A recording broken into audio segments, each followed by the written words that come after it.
Hi, thank you for the invitation to be part of this panel. I wanted to highlight on what Ed said and show you a little bit about what's been happening in Boston Public Schools. And I'm in a quite a unique role because I get to be an external consultant for the district, but be part of the district as well.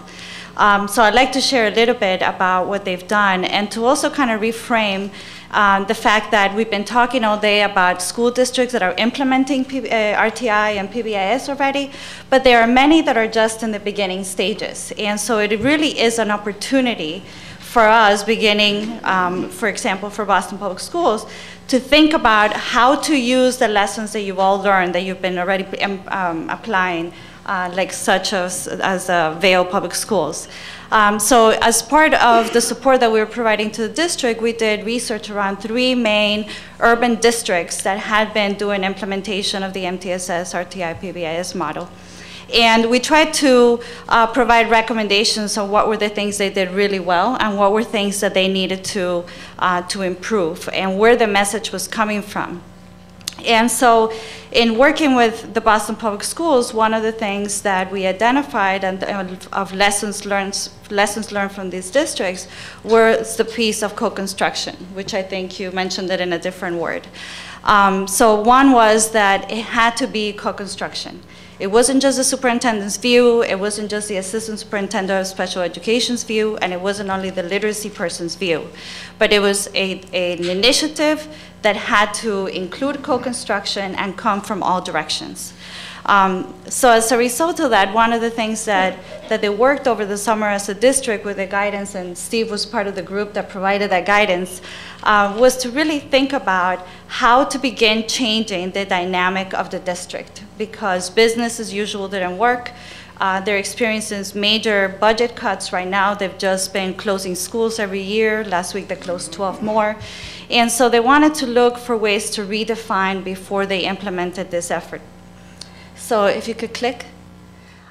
One of the neat things that they did was they identified internal people from the central office that were already deployed and working on core instruction, that were already deployed and working on family and student engagement, and that were working on tier 2 and tier 3 interventions, so people in special education, and providing them with professional development about process of problem solving, how to guarantee that service teams problem solving for individual children did a process of problem solving, so that there was some accountability district-wide and some capacity building at the same time. With that, then they brought the external consultants to work with them to provide support for them, but also to provide support for the leadership of the district. And that part of that support is important because it becomes an external lens that uses research and that is focused only on supporting the district in doing that. We're not solving problems, we're not closing schools, we're not cutting budgets. We are an external entity that helps them focus on the mission that they've identified. Next slide. So I was trying to figure out a way to kind of showcase how I perceive it being from an outside lens, what we're trying to do with this district. And so I thought of this blender, or a fusion if you want to make it fancier. But what I really feel that is happening in the district is that there's a very clear mission and goals that are being identified.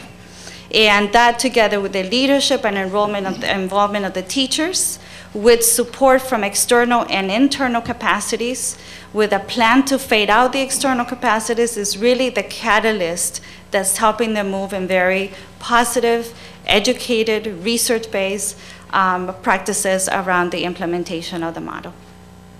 Next. So finally, in response to provide a little bit more specific information, one of the things that they're really looking at is student-focused but systematic coordinated. And they're doing that by the multiple layers that I showed in the first graph, where their problem-solving team that happens at the district level, their goal is to solve the problems for the students, for the schools. It's not for them to tell the schools what to do, but the goal is clear that they're there to solve the problem for students, solve the problem for teachers that can't help the student. So the arrow goes always up, and they are not done until there's a solution that is attained. And part of our role as an external entity is to be able to secure that that process actually happens, and that the district level organizational teams really meet the goal that they set out and responded appropriately to problems that the schools needed solved from the district level, and those being policy, resource allocation, and the removal of these silos that we've been talking about most of the day. Changing business as usual. The second aspect of implementation and sustainability that we focused on is student success, owned by all teams. So professional development is being provided regardless of whether you come from special education, speech and language, occupational therapy, or regular education, is the unified process of professional development around problem solving and how that can help students. So trying to represent a synergy between them so that there is not entities that are separated, and the typical kind of disagreements that we see from regular and special education that say, well, you know, you need to solve the problem because I can't solve it in regular education. So trying to kind of build that culture of reform, culture of trust, and respect.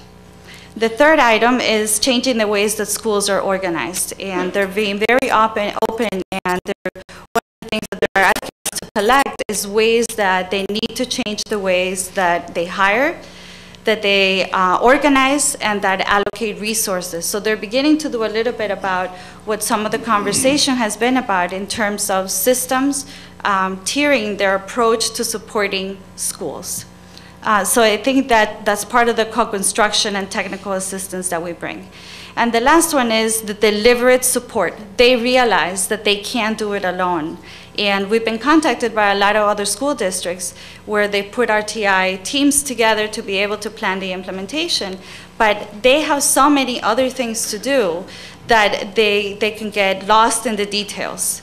And as our keynote at lunch said, there are a lot of changes that need to happen, and there has to be a catalyst that ensures that the changes that are happening are really done with integrity to the model, and that emphasize the aspects of professional development, trust, and a culture of change in order for this to be effective for students. Thank you.